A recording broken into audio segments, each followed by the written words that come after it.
Sahabat Roda Iman yang terkasih, jumpa lagi dalam pendalaman kita akan iman Katolik.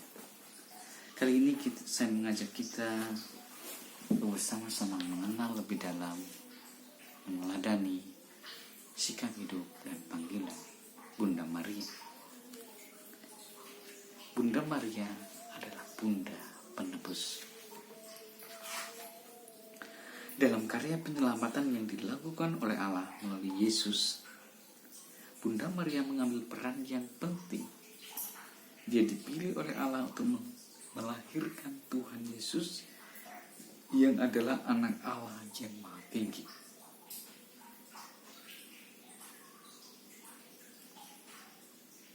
Bunda Maria pun menyatakan kesanggupannya untuk menjadi ibu dari Sang Juru Selamat karena melahirkan Tuhan Yesus yang adalah Allah yang menjadi manusia. Bunda Maria seringkali disebut sebagai Bunda Allah. Tentu saja ia tidak hanya melahirkan Tuhan Yesus, tetapi juga membesarkannya, bahkan menemani dia sampai dengan kematiannya di kayu salib. Karena peran penting yang dijalankan oleh Bunda Maria itu, ia layak dihormati. Ia turut dikenang ketika orang beriman merenungkan peristiwa inkarnasi, yaitu Allah menjadi manusia untuk menyelamatkan manusia. Karena itu, Bunda Maria mendapatkan tempat yang istimewa di dalam gereja Katolik. Berkaitan dengan peran Bunda Maria ini, ada beberapa doa yang secara khusus disampaikan untuk mengenangkan peran Bunda Maria dalam karya penyelamatan yang dikerjakan oleh Kristus, antara lain Salam Maria, Rosario, dan Angelus, doa malaikat Tuhan. Kita akan melihat satu persatu kelima tema yang berkaitan dengan peran Bunda Maria dalam kehidupan Tuhan Yesus dan doa-doanya, doa-doa kepadanya. Pertama, kita akan melihat Bunda Maria dalam kehidupan Yesus. Kemudian yang kedua, Maria Bunda Allah. Yang ketiga, bagaimana kita melihat penghayatan kita tentang doa Salam Maria. Kemudian yang keempat, doa Rosario. Yang kelima, doa Angelus. Baik, saudara-saudariku, sahabat Roda Iman yang terkasih, pertama kita akan mendalami, kita akan berbincang bersama, kita akan belajar ajaran gereja bahwa Bunda Maria dalam konteks kehidupan Yesus.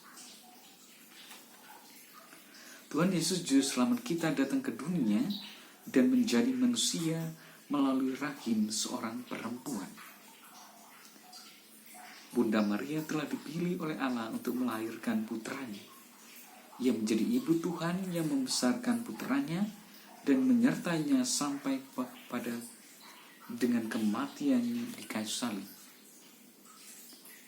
Kelahiran Yesus yang pertama, bahwa malaikat Gabriel memberitahukan bahwa Allah telah memilih Maria untuk melahirkan anak Allah yang Maha Tinggi. Anak itu harus dinamai Yesus karena dia akan menyelamatkan umatnya dari dosa-dosa mereka. Maria sadar akan situasi yang harus dihadapinya, yaitu ia tidak bersuami. Tetapi malaikat Allah memberitakan bahwa ia akan mengandung. Tetapi Maria mengakui bahwa dia adalah hamba Tuhan. Hamba adalah milik tuannya dan melakukan apapun yang dikehendaki oleh tuannya tanpa memperhitungkan untung rugi. Ia pun tidak menuntut ganjaran atau upah dari tuannya karena sudah bekerja untuknya. Kesadaran Maria akan hal inilah yang membuat Maria sanggup melakukan kehendak Allah, Tuhannya. Selain itu, saudara-saudariku, rencana Allah yang harus dilakukan oleh Maria itu menyangkut keselamatan semua orang. Sesungguhnya aku ini hamba Tuhan, terjadilah padaku menurut perkataanmu. Ketika hamil tua, Maria harus pergi ke Bethlehem mengikuti cacah jiwa yang diadakan oleh kaisar. Ketika Yusuf dan Maria tiba di Bethlehem, tiba waktunya bagi Maria untuk melahirkan. Tetapi tidak ada kamar tersedia baginya di penginapan. Yusuf terpaksa membawa Maria ke kandang ternak, dan di tempat itu Maria melahirkan. Para gembala yang sedang menjaga kawanan ternak mendengar kabar dari malaikat tentang kelahiran juru selamat. Mereka pun segera mencari bayi yang dibungkus dengan kain lampin dan terbaring di palungan seperti yang diberitakan oleh malaikat. Yusuf dan Maria heran melihat kedatangan mereka. Bagaimana mereka dapat mengetahui kelahiran anak itu? Mereka menjadi heran lagi ketika mendengar penjelasan bahwa para gembala mengetahui kelahiran anak itu dari malaikat. Kehadiran para gembala ini menjadi tanda bagi Maria bahwa semua yang dikatakan oleh malaikat Gabriel itu terbukti benar. Kini bukan hanya Maria dan Yusuf, tetapi para gembala juga diberitahu bahwa anak yang dilahirkan oleh Maria adalah Kristus, Juru Selamat. Kemudian saudara-saudariku yang terkasih, sahabat Selote Iman Katolik yang berbahagia, Bunda Maria hadir juga dalam karya Yesus, di mana Yesus membuat mukjizat untuk pertama kali, yaitu ketika dalam peristiwa di Kana. Maria dan Yesus beserta para murid menghadiri pesta perkawinan, tetapi terjadi kepanikan besar di tengah pesta itu ketika tidak ada lagi anggur yang dapat disajikan sementara masih banyak tamu yang hadir. Sadar akan situasi ini, Maria mendatangi Yesus dan memberitahukan mereka kehabisan anggur. Yesus memang belum pernah melakukan mukjizat sebelumnya, namun Maria mengenal Yesus. Ia mengetahui bahwa Yesus dapat menolong mereka, walaupun mungkin ia tidak mengetahui bagaimana ia akan melakukannya. Yesus dapat menolong mereka walaupun mungkin ia tidak mengetahui bagaimana ia melakukan hal itu. Yesus mendengar ibunya, ia menyuruh para pelayan mengisi tempayan pembasuhan kaki dengan air, gentong yang besar dengan air. Kemudian ia meminta pelayan mencedok air itu dan memberikannya kepada pemimpin pesta. Air itu ternyata telah menjadi anggur yang baik. Mantap. Dengan demikian, tuan rumah dapat menjamu para tamu yang masih berdatangan, dan mereka pun terhindar dari rasa malu. Seorang perempuan yang mendengarkan Yesus dibuatnya kagum oleh pribadinya. Kekagumannya itu menggerakkan bibirnya untuk mengucapkan pujian pada ibu yang telah melahirkannya. Berbahagialah ibu yang telah mengandung engkau dan susu yang telah menyusui engkau. Yesus sebagai anak Maria membawa nama ibunya. Maria dipuji karena pribadi dan tindakan Yesus. Tetapi Yesus menjawab, yang berbahagia adalah mereka yang mendengarkan firman Allah dan yang memeliharanya.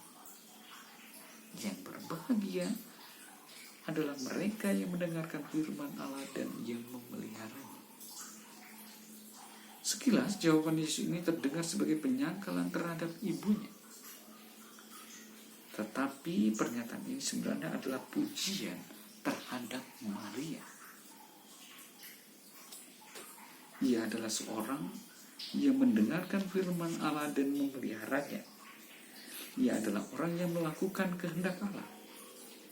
Jika demikian, Maria adalah orang yang dipuji bahagia oleh Yesus karena melakukan kehendak Allah. Jawaban itu sekaligus membuka jalan bagi semua orang untuk mengalami kebahagiaan seperti yang dialami oleh Maria. Orang yang melakukan kehendak Allah menjadi seperti Maria. Kemudian dalam kisah sengsara Yesus, saudara-saudari yang terkasih, Yesus disalib di tempat yang biasa dipakai untuk menggantung para penjahat, yaitu tempat tengkorak atau dalam bahasa Ibrani disebut Golgota, yang memikul sendiri salib yang akan digunakan oleh para prajurit untuk menggantungnya. Ia disalib bersama dua orang penjahat masing-masing di sebelah kanan dan kirinya. Atas perintah Pilatus ini, di atas kepalanya ditaruh tulisan, Inri, Yesus dari Nazaret, Raja orang Yahudi. Sesudah menyalibkan Yesus, para penjahat prajurit itu mengundi jubah Yesus yang tak ada jahitannya itu.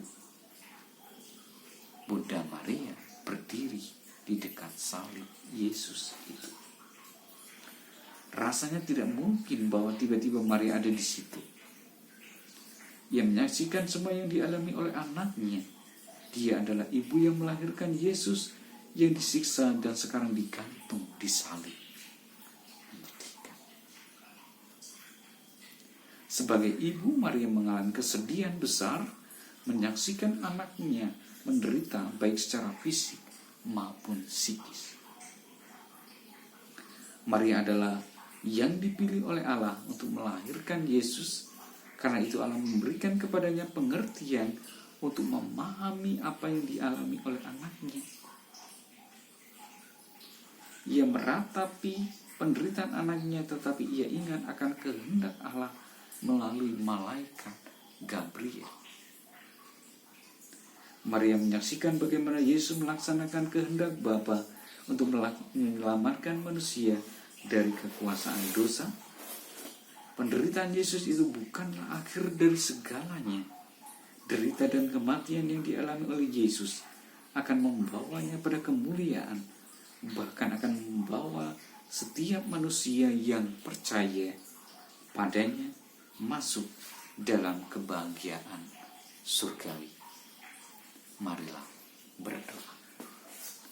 Ya Allah, Bapa yang Maha Kasih, kami bersyukur kepadamu karena Engkau telah mengutus putramu untuk menyelamatkan kami. Engkau telah memilih Maria untuk melahirkan Yesus Kristus, Tuhan dan penyelamat kami. Ia pun membesarkannya dan menyertainya sepanjang hidupnya, bahkan mendampinginya sampai pada kematiannya. Ya Bapa, bantulah kami agar memiliki kerendahan hati untuk mendengarkan dan kekuatan serta keberanian untuk melaksanakan kehendak-Mu. Seperti Bunda Maria, dia telah bertindak sebagai hamba-Mu yang dengan setia mengikuti kehendak-Mu, sekalipun hal itu tampak sulit dan tidak seperti yang diinginkannya sendiri. Demi Kristus Tuhan dan pengantara kami. Amin. Dalam nama Bapa